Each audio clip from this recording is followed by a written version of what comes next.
Dan langsung saja kita mengikuti konferensi pers rapat koordinasi pencegahan korupsi oleh Menko Polhukam dan Jaksa Agung. Tapi karena ruangan ini setelah diukur tidak cukup.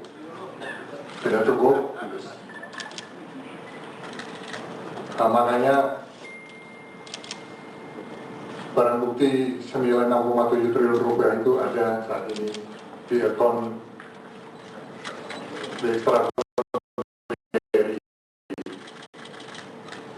Uangnya ada begitu. Ada hasil-hasil spektakuler yang merupakan gebrakan yang sangat luar biasa sejak DES ini dibentuk, dan memang Jaksa Agung dan jajarannya bekerja keras sehingga ada hasil-hasil lainnya yang akan diumumkan. Hari ini ada beberapa tambahan tersangka baru, baik itu perorangan maupun korporasi. Yang pertama yang terkait dengan tata niaga timah di wilayah IUP PT Timah. Ini dengan kerugian negara, kerusakan lingkungan dan sebagainya yang kurang lebih berjumlah 271 triliun. Kemudian juga ada tersangka baru yang terkait korporasi yang terkait dengan tata niaga kelapa sawit itu dengan jumlah kerugian negara berkisar 73 triliun. Jadi kalau di total hasil daripada penanganan yang dilakukan oleh Jaksa Agung dan jajaran sejak DES dibentuk, yang akan disampaikan nanti secara detail, ada tambahan tersangka baru baik itu perorangan maupun korporasi dengan jumlah total kerugian negara kurang lebih 346 triliun rupiah. 46 triliun rupiah. Ini yang bisa diselamatkan. Nah, selanjutnya untuk menjelaskan secara detail capaian-capaian daripada DES koordinasi pencegahan, pemberantasan dan perbaikan tata kelola serta DES pengembalian devisa negara, saya persilakan kepada Pak Jaksa Agung untuk bisa menjelaskan. Silakan. Atas izin Pak Menko. Assalamualaikum warahmatullahi wabarakatuh. Salam sejahtera buat kita semua, shalom, swastiastu, namo buddhaya, salam kebajikan. Teman-teman sekalian, bahwa sebagaimana yang telah disampaikan oleh Pak Menko bahwa Kejaksaan diberikan tanggung jawab sebagai leading sektor terhadap DES koordinasi pencegahan korupsi dan perbaikan tata kelola, serta yang kedua adalah DES koordinasi peningkatan penerimaan devisa. Jadi ada dua yang menjadi leading sektor kami di situ. Kemudian memang secara teknis DES ini dibentuk dalam rangka untuk men-trigger, mempercepat pelaksanaan program-program prioritas pemerintah dan peningkatan koordinasi antar lembaga.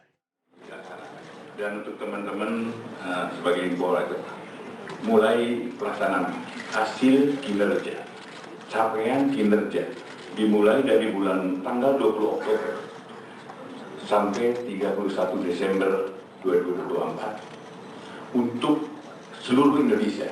Jadi kami memang meminta untuk melakukan percepatan penanganan perkara di seluruh Indonesia. Yang pertama adalah penyidikan.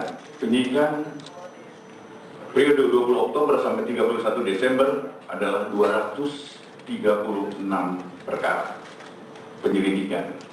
Kemudian untuk penyidikan 331 perkara. Penuntutan 356 perkara. Upaya hukum 150 perkara. Kemudian pelaksanaan eksekusi 327 perkara. Sehingga menghasilkan PNBP adalah 199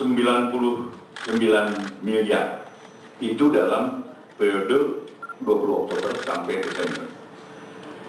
Kemudian penyitaan uang tunai rupiah sebanyak 5,7 triliun Maka tadi disampaikan apabila barang buktinya disimpan di sini, yang pertama-tama tentu tempat, yang kedua adalah keamanan, karena apabila bank menyerahkan kembali pada kami untuk dipamerkan di sini, mohon maaf, diperlihatkan pada teman-teman, hampir 1 hari harus menghitung ulangnya.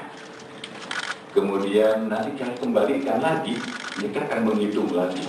Dan ini memang, mohon maaf, jadi memakan waktu, tapi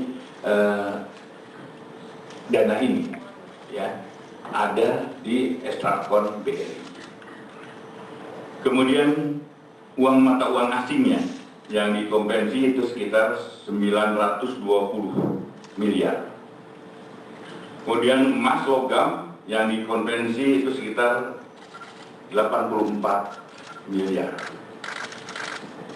Sehingga total yang tadi juga sudah disampaikan oleh Pak Menko adalah sebanyak 6 triliun 722.786.438.726 rupiah.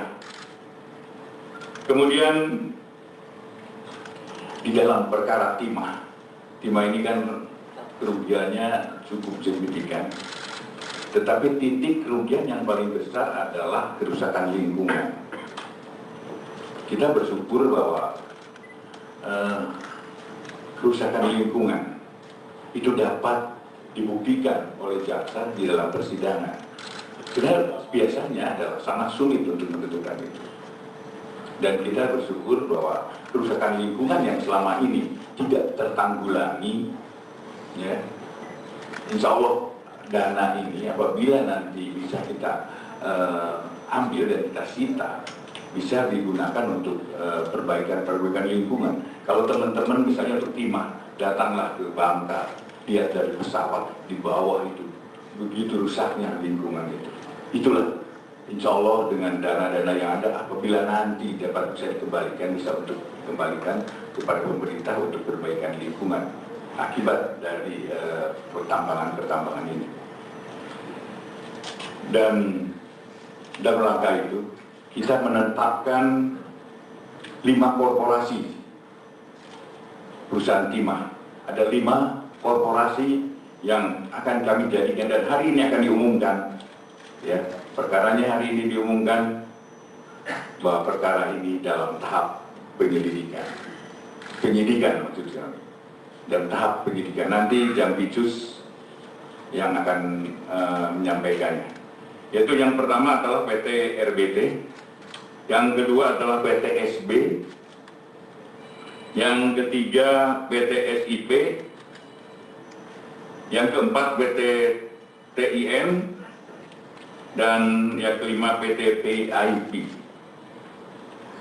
Tentang kerugiannya nanti mungkin akan diperjelas oleh Pak Jampitsus.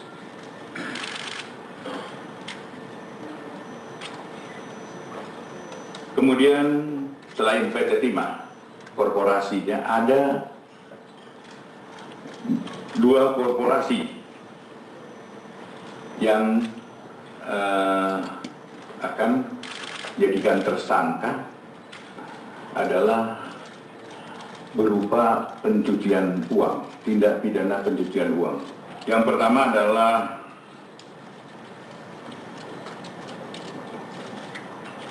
PT AL atau PT Alpaledo. Yang kedua PT MRM atau Motorrado Mas. Tapi sebagai ansar-ansar saya juga ingin sampaikan kerugiannya berapa sih? Kerugian untuk kerusakan lingkungan untuk PT Timah, PT RBT itu 38,5 T. Kemudian PT SB sekitar 23,6 T. PT SIP 24,3 T. PT TIN 23,6 T. PT PIP adalah 42 T. Kemudian untuk Duta Pharma adalah pencucian uang. Ada 2 PT ini kita memang perhitungan pastinya nanti sedang dilaksanakan oleh Pak Atek, BPKP, itu answer-answernya adalah 73 T. Itu yang pencucian uang dari Tutapama. Kemudian untuk DES,